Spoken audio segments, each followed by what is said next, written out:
Exam में जो मैं कॉपी लिखी थी वहाँ पे प्रॉपर लाइन का ध्यान रखी थी, 2 लाइन ग्रैप करके मैं दूसरा क्वेश्चन स्टार्ट की थी। तो तुमने यहाँ 2 लाइन का गैप रखना, उसके बाद ऐसे स्टार्ट करना। फिर अगेन मैं टॉपिक डाली, क्वेश्चन था साक्षरता दर किसे कहते हैं, तो अगेन मैं टॉपिक डाल करके स्टार्ट किया साक्षरता दर। किसी क्षेत्र में व्यक्ति के साक्षर होने का दर को साक्षरता दर कहा जाता है। देखो ये सब आंसर है ना, बुक का आंसर नहीं, मेरा खुद की भाषा में लिखा हुआ आंसर है, तो तुम्हें भी कोशिश करनी है कि अपनी भाषा में आंसर करो। हेलो मेरे छोटे भाई और बहन, कैसे हो तुम लोग? I hope you all are doing very well, ठीक है। लेकिन हाँ, मुझे पता है अगर डीपली देखा जाए तो तुम लोग थोड़ा ना थोड़ा टेंशन जरूर फील कर रहे होगे, क्यों ना करो। और तुम्हारा बोर्ड्स जो आ रहा है ना, तो 10th वालों के पास सिर्फ 25 डेज बचे हैं और जो इंटर के स्टूडेंट हैं उनके पास सिर्फ बचे हुए 10 डेज। तो ऐसे में थोड़ा सा टेंशन लेना स्वाभाविक है। चलो कोई बात नहीं, इस टेंशन को साइड में रखते हैं। तुम लोग बताओ प्रिपरेशन तुम लोग का कैसा चल रहा है? आई होप तुम लोग का अपने पूरे सिलेबस को कवर कर चुके होगे। अब सिलेबस कवर करने का टाइम तो है नहीं, रिवीजन का टाइम है। रिवीजन भी हो चुका होगा, मॉडल पेपर ये सब कुछ तुम लोग लगा लियो। चलो तो पहले तुम लोग थोड़ा सा मेरे बारे में जान लो, नहीं तो तुम लोग सोचोगे माइंड में कि बिना इन्हें जाने इनका बक बक बक बक क्यों सुने। ओके, तो चलो, मैं कोई बहुत बड़ी मेंटर नहीं हूँ। मैं तुम लोग की तरह एक स्टूडेंट हूँ यूजी फर्स्ट सेमेस्टर में, जो हिस्ट्री ऑनर से ग्रेजुएशन कर रही है। ओके, अब थोड़ा पास्ट में चला जाए तो 2023 में मैं बोर्ड्स दी थी मैट्रिक का, जिसमें मैं 465 मार्क्स लाई थी, बिहार बोर्ड से ही, और हिंदी मीडियम की स्टूडेंट थी। ओके, अब थोड़ा और आगे चला जाए तो बात आती इंटर की। तो इंटर में मैंने 436 मार्क्स स्कोर करा था 2025 में, इससे पहले वाले ईयर में। चलो, इस चैनल का उद्देश्य क्या है थोड़ा सा मैं तुम लोग को बता देती हूँ। देखो, मैंने भी बोर्ड एग्जाम दिए हैं, बिहार बोर्ड से 10th और 12th दिए हैं, और मैं नहीं चाहती कि जो गलती मैं कर चुकी हूँ अपने बोर्ड्स के दौरान तुम लोग मत करो। इसलिए तुम लोग को गाइड करने के लिए छोटा सा चैनल बनाया, जो तुम्हें बताएगी कि क्या करना चाहिए क्या नहीं करना चाहिए ड्यूरिंग बोर्ड प्रिपरेशन। और जो मैं गलती कर चुकी हूँ, मैं नहीं चाहूँगी कि तुम लोग में से मेरे कोई भी छोटे भाई बहन उसे रिपीट करो, ठीक है। मेरी गलती से तुम लोग सीख लो। मैं अपना एक्सपीरियंस तुम्हारे साथ शेयर करूँगी और तुम्हें बताऊँगी कि क्या करना है क्या नहीं करना है, ताकि तुम्हें एक परफेक्ट गाइड मिल सके। सो ये मेरे चैनल का फर्स्ट वीडियो होने जा रहा है। अगर तुम लोग को वीडियो हेल्पफुल लगे ना तो इसे लाइक कर लेना, और अगर चैनल हेल्पफुल लगे तो फटाक से सब्सक्राइब करके अपने पास रख लो, क्योंकि इसी तरीके के हेल्पफुल वीडियोस और आती रहेंगी जो तुम्हें आगे मेंटोर करेंगी। वीडियो है ये बेसिकली आंसर राइटिंग पे। मैं तुम लोग को बताऊंगी कि how to write your answer like a topper की तरह आपको आंसर कैसे लिखना है, ठीक है। क्योंकि देखो, जब कॉपी तुम्हारा चेक होगा ना तो टीचर के पास बंडल्स ऑफ कॉपीज होगा, ठीक है, जिसके अंदर बहुत सारा कॉपी होगा, लेकिन तुम्हारा कॉपी तुमको रिप्रेजेंट करेगा कि तुम टॉपर हो या एवरेज स्टूडेंट हो। तुम पढ़ाई में स्कूल में कैसे भी रहे हो, टीचर को नहीं पता। टीचर से तुम्हारे कॉपी देखेंगे, आंसर शीट देखेंगे, उससे तुम्हें जज करेंगे। हम लोग इस वीडियो में क्या सब कवर करेंगे वो देख लेते हैं। टॉपर की तरह कॉपी लिखने का तरीका। ओके, आंसर राइटिंग के वक्त क्या करना चाहिए, बहुत सारी चीज़ें ऐसी जो करनी है, बहुत सारी चीज़ें हैं जो नहीं करनी है। हम लोग दोनों चीज़ पे ध्यान देंगे। क्या करना है वो भी देखेंगे, क्या नहीं करना है, क्या ना करें उस पर भी ध्यान देंगे। उसके बाद मैं कुछ अपना सीक्रेट टिप्स बताऊंगी जो मैं अपने बोर्ड्स के दौरान यूज़ की थी 10th और 12th में। उसके बाद लास्ट में मैं तुम्हें अपना आंसर शीट दिखाऊंगी 10th का और 12th का। 12th का तो मेरे पास है अभी फिलहाल, लेकिन 10th का देखिए एक आध मिला है, तो वो भी मैं तुम लोग को दिखा दूंगी। 10th और 12th का आंसर शीट अपने दिखाऊंगी कि मैं किस तरीके से लिखी थी कॉपी। अब तो स्टार्ट करते हैं हम लोग अपना पॉइंट्स। टॉपर की तरह आंसर कैसे लिखे, फर्स्ट पॉइंट से स्टार्ट करते हैं। ये देखो, यहाँ पे मैं सब कुछ अच्छे से लिख करके लाई हूँ ताकि तुम लोग को अच्छे से समझ में आ सके। पहले देखो, मैं कुछ बेसिक बातें जानेंगे हम लोग, जो कि ऑलमोस्ट सभी बोर्ड स्टूडेंट को पता होती है। सभी लोग जानते हैं कि दो कलर के पेन का यूज़ करना, एक ब्लैक हो गया और दूसरा ब्लू हो गया। अब मैं तुम्हें अपनी कॉपी में दिखाऊंगी कि कहाँ पे ब्लैक का यूज़ कर रही हूँ, कहाँ पे ब्लू का यूज़ कर रही हूँ, कहाँ पे पेंसिल का यूज़ कर रही हूँ, सब कुछ मैं तुम्हें अपने कॉपी में दिखाऊंगी। तो लास्ट तक वीडियो में जरूर बने रहना। और दूसरा पॉइंट ये हो गया, राइट नीट एंड क्लीन, साफ सुथरा लिखना। ये तो सभी बच्चे को पता है कि आपका जो राइटिंग है वो रीडेबल होना चाहिए, ताकि कोई भी कॉपी चेक करने वाला है वो इजीली पढ़ सके। तो तुम्हारा राइटिंग रीडेबल होना चाहिए। फर्स्ट पॉइंट ये रहा, use blue and black pen. Blue और ब्लैक पेन का 2 पेन का यूज करना है, सभी बच्चे को पता होता है, तुमको भी पता होगा। दूसरा है कि साफ सुथरा लिखना है, जो तुम्हारा राइटिंग रीडेबल होना चाहिए, ये भी सबको पता है। लीव मार्जिन, मार्जिन छोड़ना है, ये सब कॉमन छोटी छोटी बातें हैं जो सभी स्टूडेंट को पता होती है, तुम्हें भी पता होगी, लेकिन मैं इसको एक बार रिपीट कर दे रही हूँ ताकि सारा पॉइंट एक जगह अच्छे से इस वीडियो के अंदर कवर हो जाए। मैं सारे पॉइंट को कवर की हूँ, तुम लोग आराम से वीडियो को देखो समझो। तो ये कुछ बेसिक बातें थी, अब हम लोग आगे बढ़ते हैं। अब चलते हैं मेन बातों पे। इसमें मैं सारे पॉइंट्स को कवर की हूँ कि हाउ टू राइट आंसर। जो student first time board exam दे रहे हैं, जैसे कि मैट्रिक वाले स्टूडेंट हैं, वो सभी अच्छे से समझ सके कि किस तरीके से प्रॉपर पेपर को लिखना है। तो मैं पूरा स्टेप बाय स्टेप यहाँ पे लेकर के आई, तुम लोग ध्यान से समझो। तो फर्स्ट स्टेप क्या करना है कि देखो, सबसे पहले तुम लोग को एक कॉपी मिलेगा, मैं दिखाती हूँ, रुक जाओ। ये देखो, कुछ इस तरीके का कॉपी होगा। इसमें तुमको आगे वाले पेज में सब अपने नाम वगैरह डिटेल वगैरह भरने रहेंगे, वो सब मैं बताऊँगी आगे। यहाँ पे 2 पेज है, ऐसे तुम लोग को 1 पेज रहेगा, ठीक है। एक पेज में सारा डिटेल भरना होगा और इसके पीछे भी ब्लैंक पेज इस तरीके से लाइन बना रहेगा, लेकिन तुमको इस वाले लाइन पे, इस वाले पेज पे, इस वाले जो ये पेज हो गया ना, इस पे कुछ नहीं लिखना, तुम्हें स्टार्ट करना है यहाँ से। तो फर्स्ट पॉइंट जो है हमारा कि आंसर शीट का फर्स्ट पेज छोड़ देना है, उस पर कुछ नहीं लिखना, क्योंकि वो जो तुम्हारा पेज है ना वो फट करके चला जाएगा, तो उस पेज में कुछ नहीं लिखना। उसके बाद वाले पेज से स्टार्ट करना है। जैसे ये मान लो तुम्हारा पेज हो गया, इसी तरीके एक ही पेज का रहेगा, ठीक है, एक पेज हो गया। उसके बाद इधर वाले पेज में नहीं लिखना है, तुम्हें स्टार्ट करना है यहाँ से लिखना, इस वाले पेज से लिखना स्टार्ट करना है। इसमें लिखोगे तो ये फट करके चला जाएगा, कोई वैल्यू नहीं रहेगा इसका, तुम जो भी आंसर लिखे उसका मार्क्स नहीं मिलेगा। सो स्टार्ट करना है इस वाले पेज से, ध्यान देना तुम लोग मैट्रिक वाले स्टूडेंट। और तुम लोग फर्स्ट टाइम एग्जाम दे रहे होगे तो ध्यान रखना। इंटर वाले को ये सब बातें पता होंगी। तो कॉपी मिलने के बाद तुमको ये सारा डिटेल्स भर लेना है, अपना नाम फिल करना है। अगर उस पर कॉपी पे मार्जिन ड्रॉ है तो दैट्स ओके, अगर नहीं है तो स्केल से आपको मार्जिन ड्रॉ करना है। मार्जिन ये भी नहीं कि इतना ज़्यादा ड्रॉ कर लिए, बस एक आइडियल मार्जिन होना चाहिए। अगर ज़्यादा ड्रॉ करोगे ना तो जो कॉपी तुम्हारा चेक करेगा उसको समझ में आ जाएगा ये बच्चा कॉपी भरने के लिए ज़्यादा मार्जिन ड्रॉ करते हैं। एक आइडियल मार्जिन होना चाहिए जो आप स्केल ऐसे रखोगे और उससे सीधा ड्रॉ कर दोगे। दोनों साइड कर लेना, एक साइड मार्किंग के लिए अच्छा रहता है टीचर को, तो दोनों साइड अगर है मार्क या मार्जिन दिया हुआ है तो कोई बात ही नहीं है। फिर आगे बढ़ते हैं। जो क्वेश्चन पेपर तुम्हें मिला है उसमें सेट कोड दिया रहेगा, A to Z तक सेट कोड रहता है, ठीक है। सभी क्वेश्चन अलग अलग मिलते हैं।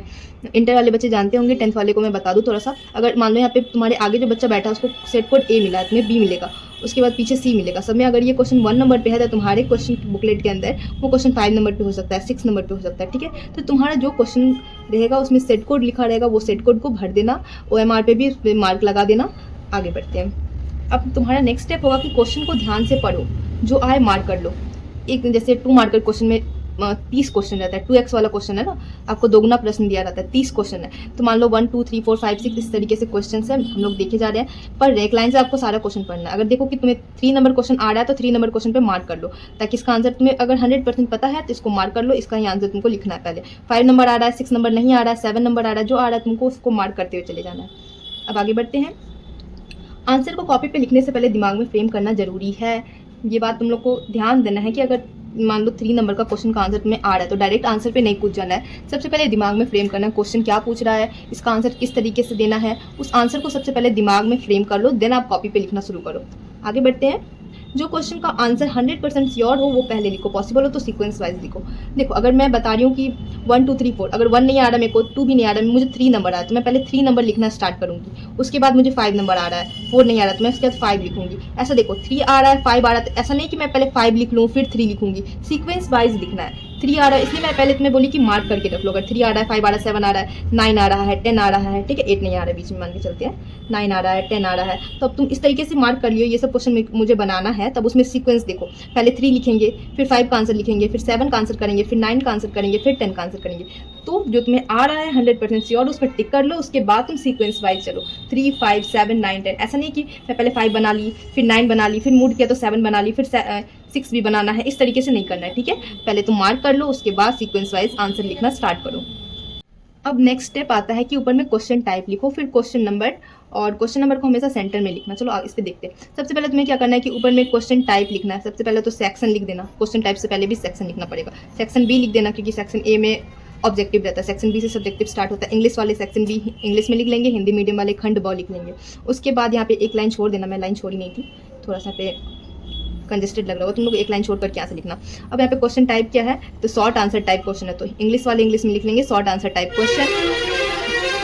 देखो पीछे से बहुत हल्ला होगा, उसको इग्नोर करना, क्योंकि घर जो है मेरा मेन रोड पे है, तो ये गाड़ी का आवाज़ अक्सर तुम्हें सुनने को मिलेगा, उसको इग्नोर करना, ठीक है। आगे बढ़ते हैं। तो चलो हिंदी वाले हैं जो ऐसे लिख लेंगे लघु उत्तरीय प्रश्न, और इंग्लिश वाले शॉर्ट आंसर टाइप क्वेश्चन, और उसकी इस साइड में तुम्हें लिख देना है 2 मार्कर क्वेश्चन, क्योंकि ये 2 मार्क्स के होते हैं तो 2 मार्कर क्वेश्चन लिखेंगे। और हिंदी में लिख लेना 2 अंकीय प्रश्न। उसके बाद यहाँ पे 2 लाइन फिर छोड़ना है। और मैं तुम्हें जो बता रही थी, क्वेश्चन नंबर को हमेशा सेंटर पे लिखना है। देख सकते हो क्वेश्चन नंबर को मैं सेंटर में लिखी हूँ, यहाँ पे नहीं लिख रही हूँ, यहाँ पे भी नहीं लिख रही हूँ, उसको आपको हमेशा सेंटर पे लिखना है इस तरीके से, ठीक है। देख सकते हो यहाँ से यहाँ सेंटर पे आपको क्वेश्चन नंबर लिखना है। इसके फायदे ये कि अगर आप जब कॉपी टर्न करते हो तो इधर का जो लाइन पे अगर आप क्वेश्चन नंबर मार्क कर देते हो 1 2, तो ये मिट मतलब छुप जाता है, ठीक से प्रॉपर दिखता नहीं। तो तुम्हें क्या करना है कि क्वेश्चन नंबर को सेंटर पे लिखना है। इंग्लिश वाले ऐसे लिख लेंगे, इंग्लिश मीडियम वाले आंसर नंबर 1, और हिंदी मीडियम वाले ऐसे लिख लेंगे प्रश्नोत्तर संख्या 0 1 या फिर 1। और इस तरीके का लाइन बना देना। अगर टाइम बचेगा तो, अभी मैं तुम लोग को प्रेशर नहीं दूंगी कि लाइन बना दो, ये सब टाइम बचेगा तब करना, मैं तुम्हें वो भी आगे वीडियो में बताऊंगी, ठीक है। अब चलते हैं नेक्स्ट स्टेप पे। जो तुम्हें ध्यान देना है वो है कि वर्ड लिमिट का ध्यान रखना। देखो 2 मार्क्स के क्वेश्चन को लिखने के लिए तुम अपना 10 मिनट वेस्ट मत करना, ये बेवकूफ़ी होगा। 2 मार्क्स के आंसर को लिखने के लिए तुम 2 पेज मत भरना, ये बेवकूफ़ी होगा। जितना कहा जा रहा है उतना ही करना, एक्स्ट्रा करने का कोई ज़रूरत नहीं है, उसका कोई वैल्यू भी नहीं रहेगा। 2 मार्क्स के क्वेश्चन के लिए हमें कितना लिखना है वो मैं तुम लोग को बता देती हूँ। 2 मार्क्स का अगर क्वेश्चन तो 4 to 5 लाइन्स एनफ है। अगर ज़्यादा से ज़्यादा उसके बारे में अगर लिखने क्वेश्चन कुछ ऐसा आ गया जिसमें थोड़ा ज़्यादा लिखना पड़ा तो 6 लाइन से ज़्यादा मत जाना। 6 लाइन बहुत ज़्यादा एनफ हो गया, मैक्सिमम 6 लाइन, नहीं तो 4 to 5 लाइन एनफ है 2 मार्क्स वाले क्वेश्चन के लिए। अब आगे चले 5 मार्क्स वाले क्वेश्चन के लिए, तो इसके लिए 1 पेज to 1 to मतलब 1.5 पेज कह सकते हैं, ठीक है। 1 पेज और हाफ पेज, इतना पेज आपको करना है। 5 मार्क्स वाले क्वेश्चन के लिए अगर कुछ ऐसा क्वेश्चन है जैसे कि कभी कभी रहता है क्वेश्चन एक रहेगा लेकिन उसके अंदर क्वेश्चन के अंदर क्वेश्चन रहता है, दो क्वेश्चन रहेगा। कोई एक चीज़ को डिस्क्राइब करने के लिए बोल देगा, उसके टाइप्स को भी बोल देगा डिस्क्राइब करने के लिए, ठीक है। तो उसमें ज़्यादा पेज लग सकता है, तो मैक्सिमम 2 पेज जाना, उससे ज़्यादा मत जाना, ठीक है। और हो सकता है आर्ट्स वाले स्टूडेंट को उसमें ज़्यादा पेज लग सकता है, जैसे हिस्ट्री वगैरह का आंसर करने के लिए 2 पेज तक लग जाते हैं कोई क्वेश्चन में। और मैथ वाले बच्चे को जब सॉल्यूशन कोई क्वेश्चन का सॉल्यूशन करते हैं तब उनको ज़्यादा चलते हैं। यहाँ पे कहा जा रहा है कि अवॉइड पैराग्राफ में आंसर नहीं करना है, ठीक है। कोई भी आंसर तुम कर रहे हो तो तुम्हें पैराग्राफ में बिल्कुल भी नहीं करना है, क्योंकि टीचर का ध्यान उधर जाएगा नहीं, लगेगा एक लॉन्ग सा स्टोरी फॉर्मेट में तुम लिख दिए हो। तो इसकी जगह पे तुम्हें क्या करना है, तुम्हें कोशिश करनी है कि सभी क्वेश्चन का आंसर इसी मतलब देखो तुम्हें करना है कि फ्लो चार्ट के थ्रू आंसर करना है, टेबुलर फॉर्मेट में आंसर करना है, कैटेगरी चार्ट बनाना है, बुलेट पॉइंट करना। अभी सब क्या है मैं तुम्हें बता देती हूँ। देखो कोई चीज़ का प्रकार दर्शा रहे हो या स्रोत दर्शा रहे हो तो इस तरीके से तुमको टेबुलर फॉर्म में लिखना है। जैसे मैं यहाँ पे लिख दूंगी कि ऊर्जा के स्रोत, ठीक है। इस तरीके से टेबल बना करके तुम उसको शो करना। अगर उसी को तुम लिख दोगे ऊर्जा के स्रोत और एक लाइन में पूरा लिखते हुए चले जाओगे, इस तरीके से पैराग्राफ बन जाएगा, तो उधर ध्यान नहीं जाएगा, ये ज़्यादा विजुअल होगा। तो तुम्हें कोशिश करनी है कि बुलेट पॉइंट्स में लिखो, फ्लो चार्ट बनाओ, टेबुलर फॉर्मेट में आंसर करो, कैटेगरी चार्ट बनाओ, ठीक है। कोशिश करना है कि सभी क्वेश्चन में हो सके। अगर ऐसा कोई क्वेश्चन आ रहा है जिसमें ये सब चीज़ कोई क्रिएट नहीं हो पा रहा है, then you can go with paragraph. मैं 5 मार्क्स वाले क्वेश्चन के लिए रिकमेंड करूंगी कि पैराग्राफ का यूज़ बिल्कुल भी मत करना। ये थोड़ा सा जो टेबुलर फॉर्मेट या फिर बुलेट पॉइंट या फिर फ्लो चार्ट बनाते हो तो ज़्यादा विजुअल हो। और बात रहा डायग्राम का, तो तुम साइंस के पेपर में यूज़ कर सकते हो, जितने क्वेश्चन में पॉसिबल हो तुम डायग्राम बनाना। ज्योग्राफी और हिस्ट्री के सब्जेक्ट में तुम मैप का यूज़ कर सकते हो, ठीक है। जितना ज़्यादा से ज़्यादा हो सके ज्योग्राफी और हिस्ट्री के सब्जेक्ट में मैप का यूज़ करना।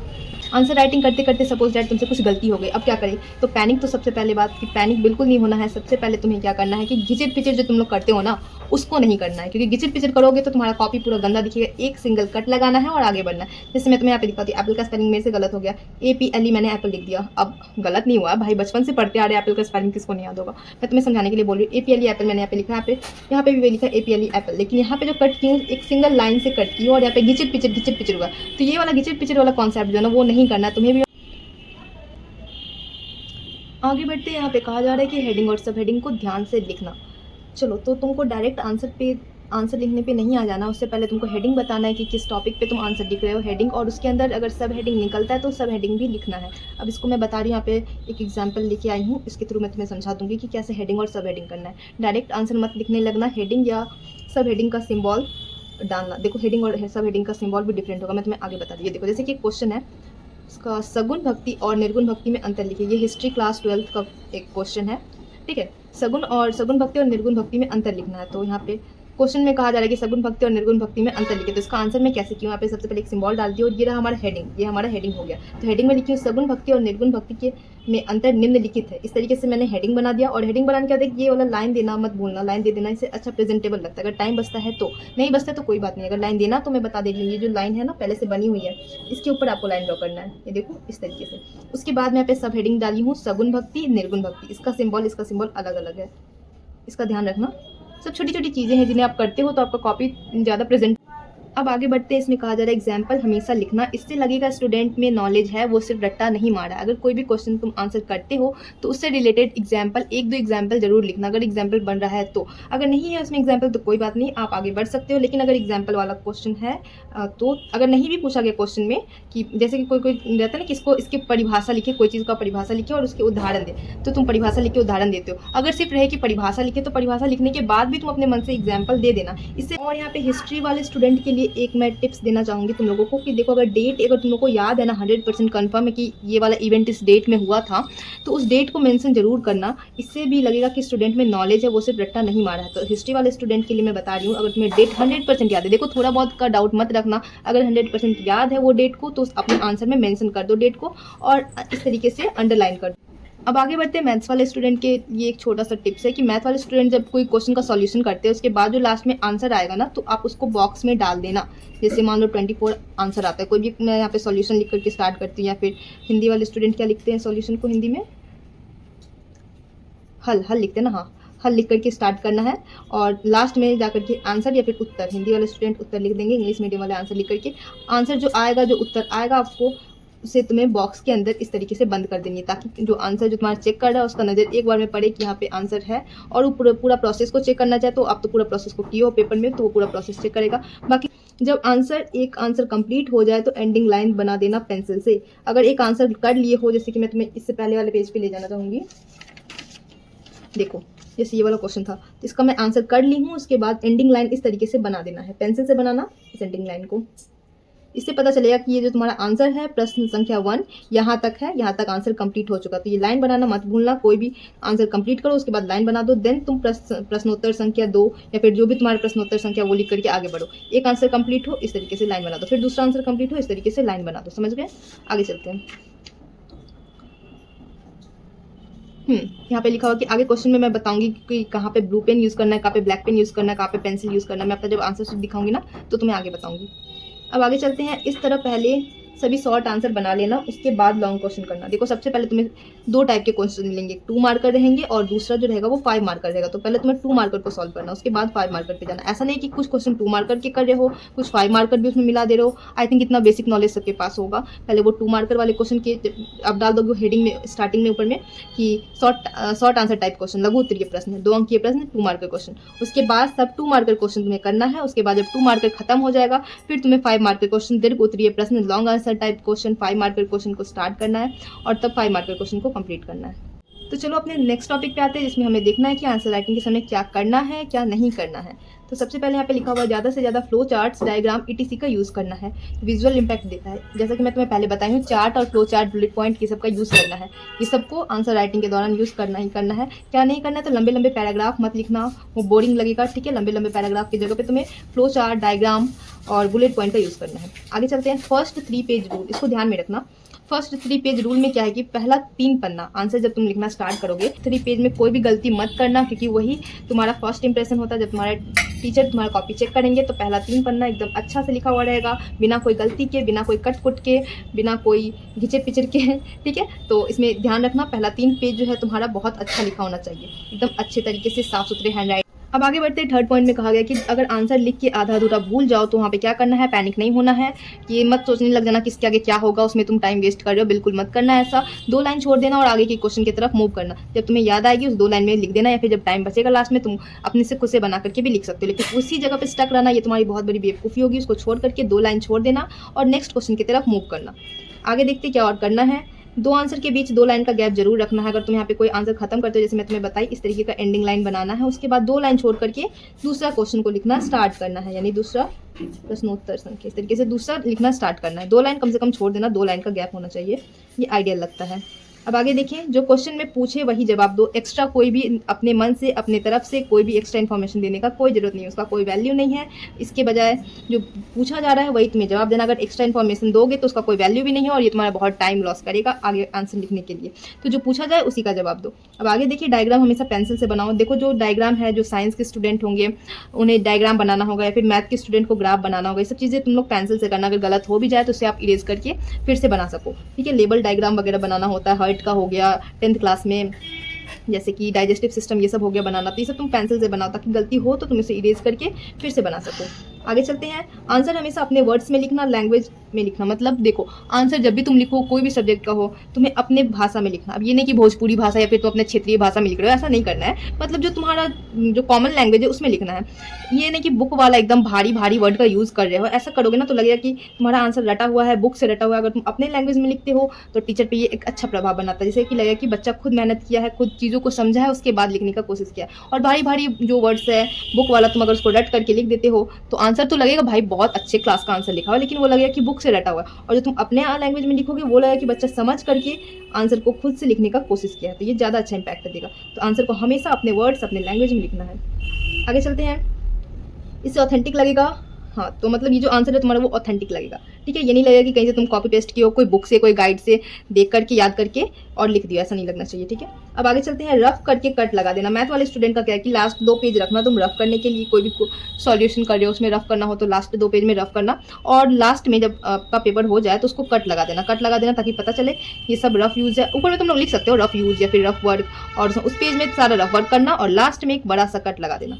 देख लो यहाँ पे क्या क्या गलती नहीं करनी है। लंबे लंबे पैराग्राफ मत लिखना, मैं तुम्हें पहले बता चुकी हूँ। गलती होने पे घिचट पिचट नहीं करना, एक सिंगल कट लगाना, आगे बढ़ना है। वर्ड लिमिट क्रॉस मत करना, जितना वर्ड लिमिट है उतना ही रहने देना, इससे तुम्हारा टाइम वेस्ट होगा। 2 मार्कर वाले के लिए तुमको 4 पेज खर्च करने का कोई ज़रूरत नहीं है, समय बर्बाद होगा और आगे की क्वेश्चन लिखने के लिए तुम्हारे पास समय नहीं बचेगा। जितना बोला जाए उतना ही आंसर करना। ठीक, आगे बढ़ते हैं। डाटा डेट 100% कन्फर्म हो तो ही लिखना।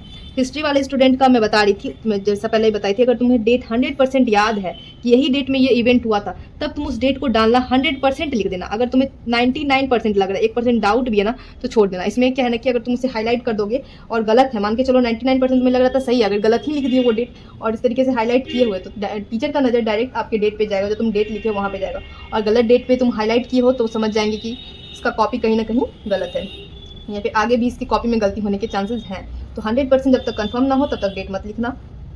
उसके बाद डेट अगर लिख रहे हो तो 100% कंफर्म होना चाहिए, उसके बाद हाईलाइट कर दो, बहुत अच्छा लगेगा, बहुत प्यारा लगेगा। आगे बढ़ते हैं। आंसर शीट पे ज़्यादा रंग का पेन यूज़ नहीं करना है। देखो, एक आंसर शीट है, इसको सटल रखना है, ज़्यादा ताम झाम नहीं करना, उसे ज़्यादा कलरफुल पेन का यूज़ करके इसको रंगोली मत बना देना, ठीक है, एकदम सटल रखना है। ब्लू ब्लैक पेन का यूज़ कर रहे हो, पेंसिल का यूज़ कर रहे हो, इट्स इनफ, इससे ज़्यादा कुछ नहीं करना है, ज़्यादा ताम झाम नहीं करना आंसर शीट में। इस तरीके से फूल पत्ती बना रहे हैं, बॉर्डर बना रहे हैं, ये सब सजावट नहीं करना है, वो तुम्हारा आंसर शीट है, इसको सटल रखना है, रंगोली नहीं बनाना है। अब एक्स्ट्रा जवाब देने का कोई मतलब नहीं है, मैं तुम्हें पहले बता चुकी, एक्स्ट्रा जवाब देना मतलब कि टाइम का बर्बादी, आगे के क्वेश्चन के लिए तुम्हारे पास टाइम नहीं रहेगा, जो पूछा जाए जितना पूछा जाए उतना जवाब देना है, और लास्ट में कि बुक वाला लैंग्वेज यूज़ मत करना। चलो तो आगे बढ़ते हैं, मैं तुम्हें अपने कुछ सीक्रेट टिप्स बताऊंगी और लास्ट में अपना कॉपी भी दिखाऊंगी। चलो, तो मेरा कुछ सीक्रेट टिप्स है जो मैं तुम लोग के साथ शेयर कर रही हूँ, इसको देख लो, थोड़ा समझ लो कि मेरा क्या अप्रोच था बोर्ड्स एग्जाम में 10th और 12th के वक्त। तो सबसे पहला है वो है कि स्मार्टली टाइम डिस्ट्रीब्यूट। मैं जो है कोई भी आंसर लिखने से पहले, पेपर करने से पहले स्मार्ट तरीके से टाइम को डिस्ट्रीब्यूट करती थी कि देखो, कोई भी पेपर करने के लिए आपको 3 आवर 15 मिनट का टाइम मिलता है। प्रैक्टिकल वाले सब्जेक्ट का बात मैं नहीं कर रही हूँ, ऐसे जो 100 मार्क्स का पेपर होता है ना, उसमें आपको 100 मार्क्स वाले पेपर में आपको 3 आवर 15 मिनट का टाइम मिलता है। इसको मैं एकदम स्मार्ट तरीके से डिस्ट्रीब्यूट की थी कि किस टाइम का कहाँ पे कितना यूज़ करना है। तो सबसे पहला जो 15 मिनट है उसको मैं डिटेल्स फिल करने के लिए, क्वेश्चन को रीड करने के लिए और मार्किंग करने के लिए, मैं तुम्हें बताई थी ना, जो तुम्हें क्वेश्चन का आंसर आ रहा है उसमें मार्क कर लेना, उसके लिए ये जो पहला 15 मिनट होता है उसका यूज़ की थी। डिटेल्स लिखने के लिए, अपने नाम और जो भी इन्फॉर्मेशन लिखने होते कॉपी में और जहाँ जहाँ पे मुझे भरना होता है वहाँ पे, उसके लिए 15 मिनट का यूज़ की थी। फर्स्ट 15 मिनट में डिटेल्स लिखी, क्वेश्चन को पढ़ी, सारा क्वेश्चन को मैं पढ़ी थी और मार्क की थी, ठीक है। उसके बाद जो 10 मिनट है उसमें ऑब्जेक्टिव रीड कर गई, सारा ऑब्जेक्टिव एक लाइन से 1 to 100 तक सारा ऑब्जेक्टिव को रीड की, और जो मेरे को जिसका आंसर 100% आ रहा था, लग रहा था इसका आंसर 1 का सी होगा, तो मैं क्वेश्चन पे ही हल्का छोटा सा टिक लगाते गए, जैसे 2 का बी होगा, 3 का ए होगा, छोटा छोटा सा टिक लगाते चली गई, इससे मुझे पता रहे, ठीक है। 10 मिनट में ये वाला काम की। उसके बाद वाले 10 मिनट में जैसे कि 1 का ए होगा, यहाँ पे टिक लगाई हुई, तो अब सीधा मैं 1 का ए देखी और 1 का ए जो है वहाँ पे OMR शीट पे कलर कर दी। 2 का बी होगा, 2 का बी में कलर कर दी, इससे टाइम बचता है। एक बार मैं सारा ऑब्जेक्टिव पढ़ गई, मार्क कर ली, और उसके बाद यहाँ पे आराम से देख देख करके अपने OMR शीट में रंग दी। उसके बाद क्या है कि जो 1 घंटा, अब यहाँ पे देख लो कितना टाइम यहाँ पे स्पेंड हो चुका है, 15 मिनट और 10, 25, 35 मिनट, ठीक है, 35 मिनट यहाँ पे यूज़ हो चुका है मेरा। अब आगे बढ़ते हैं। 1 घंटा में मैं क्या करती हूँ, शॉर्ट आंसर टाइप क्वेश्चन 1 घंटा में शॉर्ट आंसर के लिए देती हूँ और 1 घंटा जो है लॉन्ग आंसर के लिए देती हूँ। उसके बाद 20 मिनट जो बचता है लास्ट में, ये दोनों हो जाने के बाद यहाँ पे देख लो आप, यहाँ पे सारा काम मेरा कंप्लीट हो चुका है। मैंने OMR शीट फिल कर दिया, मैंने आंसर शीट में 2 मार्कर कर लिया, 5 मार्कर कर लिया, सारा कुछ कर ली हूँ मैं। अब यहाँ पे जो 20 मिनट है उसमें मैं क्या करूँगी, हाईलाइट करूँगी इंपॉर्टेंट वर्ड को, और 10 मिनट डेकोर के लिए। अब डेकोर मतलब ये नहीं कि रंगोली बनाऊंगी वहाँ पे, मैं तुम्हें बताऊँगी कि डेकोर का यहाँ पे क्या मतलब है।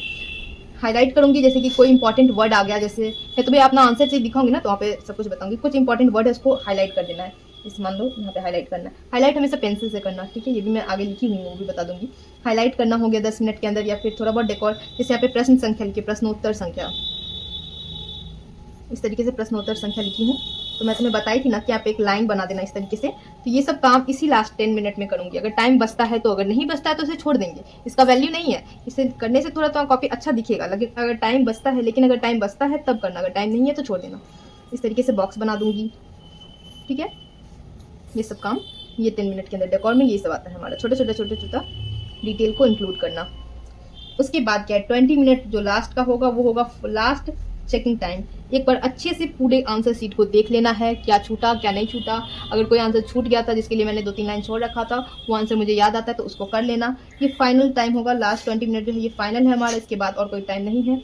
इसमें हम सारा जो लास्ट सेकंड है वो सब कुछ कर लेंगे, सब कुछ करके कंप्लीट करेंगे। तो ये था मेरा स्मार्टली टाइम डिस्ट्रीब्यूट। इससे मैं सारा चीज़ को एक एक करके सीरीज वाइज, मतलब सीक्वेंस वाइज सारा कुछ कर ली। मैंने क्वेश्चन को पढ़ा, क्वेश्चन को समझा, मार्क किया, उसके शॉर्ट आंसर बनाए, OMR शीट फिल की, लॉन्ग आंसर बनाई, हाईलाइट की वर्ड्स को, इंपॉर्टेंट वर्ड को, थोड़ा सा डेकोर भी कर ली, सटल से डेकोरेशन करना है, ज़्यादा कुछ तामझाम नहीं करना है। मैं तुम्हें बार बार बोलूँगी ज़्यादा तामझाम नहीं करना है। और लास्ट मिनट में मैं चेक भी कर ली, यानी कि A to Z सारा काम हो गया, ठीक है। इस तरीके तो ये वाला जो मैं तुम्हें अप्रोच बताई स्मार्टली टाइम डिस्ट्रीब्यूट का, इसको डायरेक्ट तुम एग्जाम हॉल में अप्लाई मत करना, क्योंकि नहीं कर पाओगे, दिक्कत हो जाएगी। इसके लिए अभी जो तुम्हारे पास थोड़ा सा टाइम बचा हुआ 10 दिन 15 दिन का, इसमें तुम जब भी 3 घंटा का जो तुम प्रैक्टिस लगाने बैठते हो, तो इसी तरीके से तुम कोशिश करना कि इस तरीके से टाइम को डिस्ट्रीब्यूट कर पाओ। डायरेक्ट अगर तुम एग्जाम हॉल में करोगे तो फिर दिक्कत आ जाएगी, अभी से करोगे प्रैक्टिस में रहोगे तो उस वक्त कर पाओगे। ठीक है, आगे चलते हैं। Highlight important point words with pencil. सारा कुछ तुम आंसर राइटिंग पेन से किया हो, हाईलाइट करने के लिए तुम पेंसिल का यूज़ करो। अगर पेन से हाईलाइट करोगे तो नहीं पता चलेगा, दिखेगा नहीं, विजुअल नहीं होगा। इसके लिए तुम पेंसिल से इस तरीके से, जिसका टिप थोड़ा सा ना ठीक रखना, पतला वाला टिप से नहीं। देखो जिसमें मैं पेंसिल से लिख रही हूँ ना, इसका टिप थोड़ा सा ना मोटा है, लाइन ड्रॉ कर रही हूँ तो थोड़ा मोटा ड्रॉ हो रहा है। ये 4B पेंसिल है मेरे पास, तुम थोड़ा कोई मोटा सा पेंसिल ले लेना, 6B या फिर 8B ले लेना। उससे जब हाईलाइट करोगे ना तो बहुत अच्छा हाईलाइट होगा। पतला नहीं होना चाहिए, जैसे कि 2B वाला पेंसिल आता है और नॉर्मल HB आता है, वो सब नहीं। पेंसिल पेन पे भी मैं वीडियो बनाऊंगी अगर तुम लोग का डिमांड रहा तो, कौन सा पेन यूज़ करना है नहीं करना है। तो हाईलाइट के लिए मैं तुम्हें बता रही हूँ, 4B मैं यहाँ पे 4B से हाईलाइट करके दिखाऊँ। मैं तुम्हें सजेस्ट करूँगी 6B या 8B से हाईलाइट करना, बहुत अच्छा हाईलाइट होगा। इस तरीके से पेंसिल से ही हाईलाइट करना, पेन से मत करना। मेरा ये कहना है कि पेन से मत करना। मैं भी जो अपना आंसर राइट की थी तो उसमें जो हाईलाइट करना था मैं पेंसिल से की थी, पेन से नहीं की थी।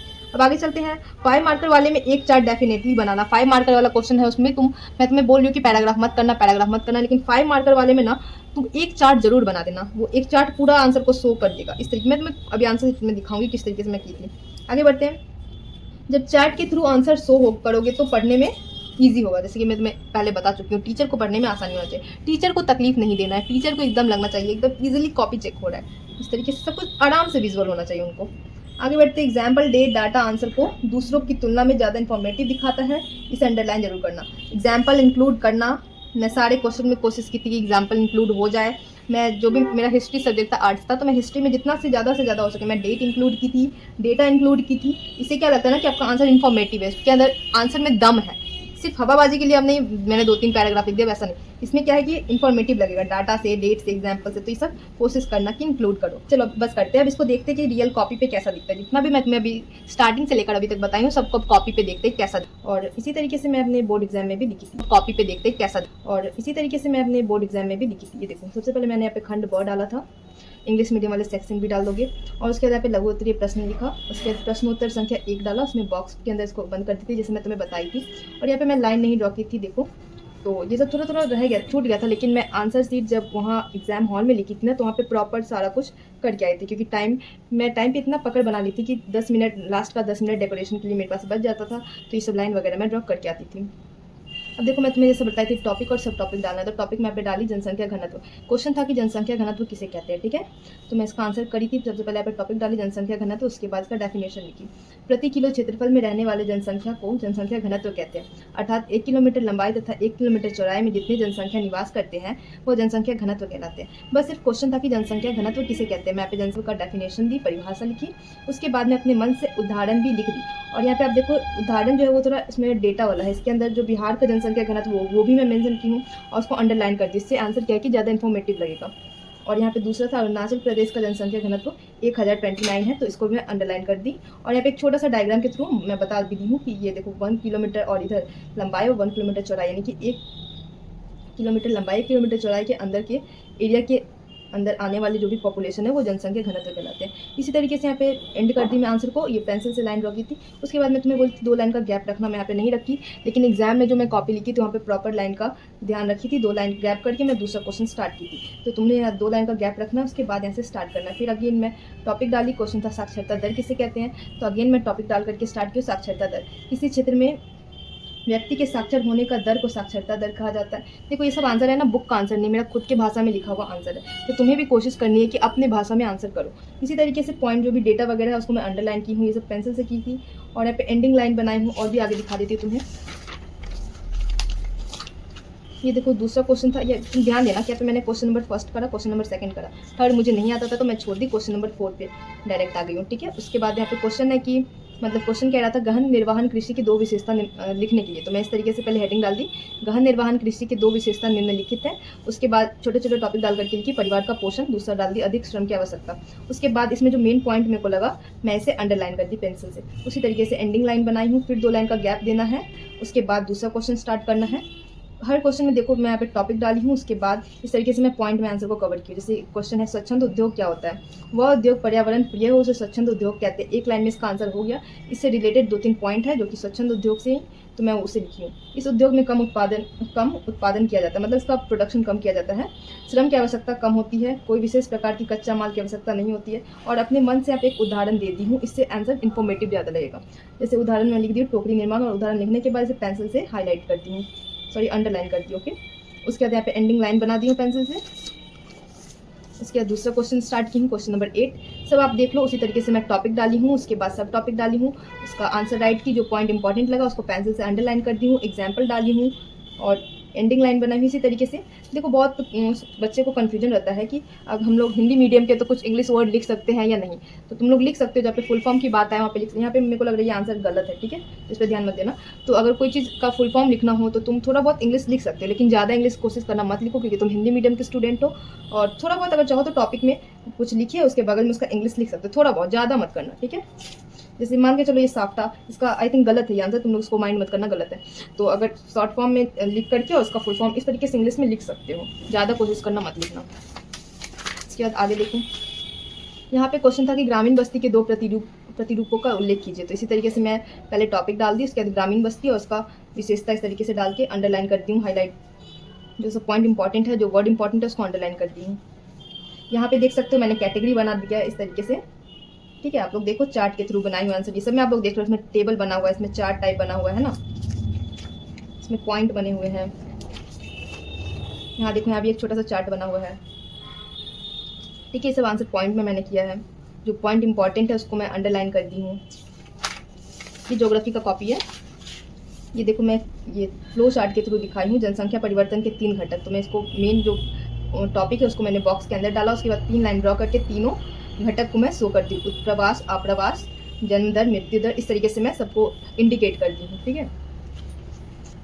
ये देखो 5 मार्कर क्वेश्चन, दीर्घ उत्तरीय प्रश्न। तो यहाँ पे पूछा गया था जनसंख्या परिवर्तन के घटक लिखे। तो सबसे पहले मैं यहाँ पे जनसंख्या क्या डाली, जिन घटकों के कारण जनसंख्या में धनात्मक या अथवा ऋणात्मक परिवर्तन आता है वो जनसंख्या परिवर्तन के घटक कहलाते हैं। तो सबसे पहले जनसंख्या परिवर्तन के घटक क्या है उसको मैं डिफाइन करती हूँ डेफिनेशन से, ठीक है।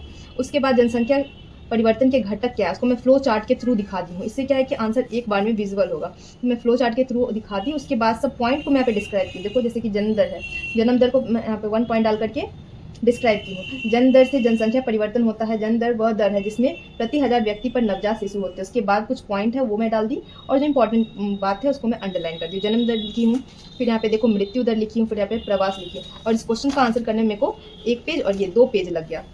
तुम्हें ये हिस्ट्री का कॉपी है, इसमें क्वेश्चन था कि देखो 2 मार्क का क्वेश्चन है। यहाँ पे मैं स्टार्ट में टॉपिक डाल दी हूँ, सिंधु घाटी सभ्यता के 2 प्रमुख स्थल और उनके उत्खननकर्ताओं के नाम निम्नलिखित है। क्वेश्चन था कि उत्खननकर्ता और स्थल प्रमुख, सिंधु घाटी सभ्यता के प्रमुख स्थल और उनके उत्खननकर्ता के नाम लिखे। तो मैं यहाँ पे चार्ट के थ्रू दर्शा दी हूँ। यहाँ पे चार्ट में लिख दी इधर स्थल और इधर उत्खनन खोजकर्ता या उत्खननकर्ता का नाम। तो फर्स्ट में लिखी हड़प्पा, इधर राय बहादुर, दयाराम साहनी, मोहनजोदड़ो, राखादास बनर्जी। तो उसको मैं चार्ट के थ्रू टेबल के थ्रू शो करती हूँ आंसर को। सेकंड देखो यहाँ पे था कि सिंधु घाटी सभ्यता में सिंचाई के लिए उपयोग में लाए जाने वाले जल संसाधन के नाम लिखे। तो मैं यहाँ पे इस तरीके से टेबल बना दी हूँ, सिंधु घाटी सभ्यता में सिंचाई के उपयोग के साधन। तो इस तरीके से मैं इसको 2 लाइन ड्रॉ करके फर्स्ट लिख दी नहर, नहर के बारे में लिख दी धौलावीरा से जलकुंड मिला। ये एक इन्फॉर्मेटिव आंसर लगता है। यहाँ पे धौलावीरा जगह प्रॉपर जगह मेंशन की हूँ, तो इसको अंडरलाइन कर सकती थी और अच्छा लगेगा, आंसर इन्फॉर्मेटिव लगेगा, ठीक है। सेकंड मैं यहाँ पे कुआं लिख दी हूँ, मोहनजोदड़ो से 700 कुआं। यहाँ पे मैंने हाईलाइट करा, अंडरलाइन की हुई हूँ, लेकिन यहाँ पे पेन से कर दी थी। लेकिन आंसर जो मैं एग्जाम हॉल में लिखी हूँ प्रॉपर मैं पेंसिल से सबको अंडरलाइन की थी। तो इससे देखो ये डेटा मैं यहाँ पे शो कर दी हूँ ना, तो इससे आंसर जो है ज़्यादा इन्फॉर्मेटिव लग रहा है। टेबल के थ्रू शो की हूँ, चाहे तो मैं सीधा लाइन में भी लिख सकती थी, बट ये ज़्यादा अच्छा इंपैक्ट डालता है। ओके, आगे चलते हैं।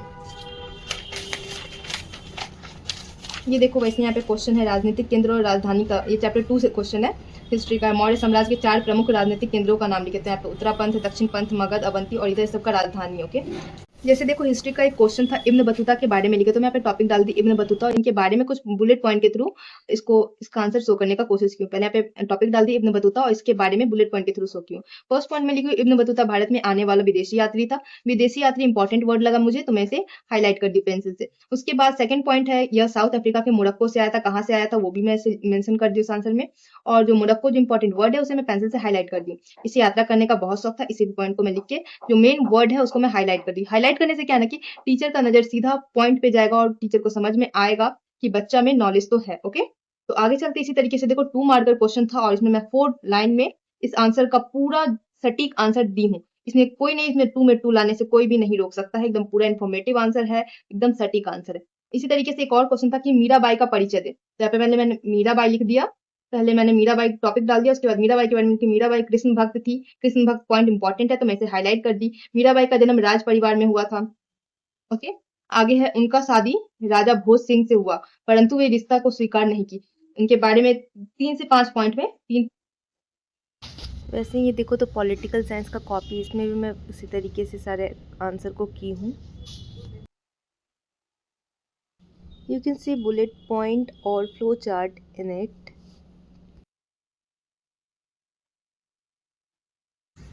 यहाँ पे जो भी इम्पोर्टेंट वर्ड्स थे या फिर इम्पोर्टेंट सेंटेंस थे उसे मैंने पेंसिल से अंडरलाइन किया है। यहाँ पे भी सभी आंसर बुलेट पॉइंट में लिखे हुए तुम लोग देख सकते हो। यहाँ ये देखो, यहाँ पे दीर्घ उत्तरीय प्रश्न में फ्लो चार्ट बना दी जिससे कि एक ही फ्लो चार्ट के थ्रू सभी विशेषता शो हो रहे हैं। उसके बाद सभी विशेषता को अलग से मैं यहाँ पे डिस्क्राइब की हूँ। यहाँ पे भी आंसर को कितने वेल मैनेज तरीके से लिखा गया। गठन लिख करके मैं उसका सभी पॉइंट लिख दी हूँ, कार्य लिख कर उसका सभी पॉइंट लिखी हूँ, शक्ति लिख करके उसका पॉइंट लिखी हूँ। इसमें 3 विधि बताना था तो मैं एक चार्ट के थ्रू शो करती हूँ। तो ये वीडियो यहीं पे ख़त्म होता है। अब तुम लोग की बारी, तुम लोग अपना ओपिनियन शेयर करो। ये वीडियो तुम्हें कैसा लगा? अगर चैनल तुम्हारे लिए हेल्पफुल है तो इसको सब्सक्राइब करके अपने पास रख लो। And remember, everything is easy when you ask your didi. So subscribe my channel and bye bye.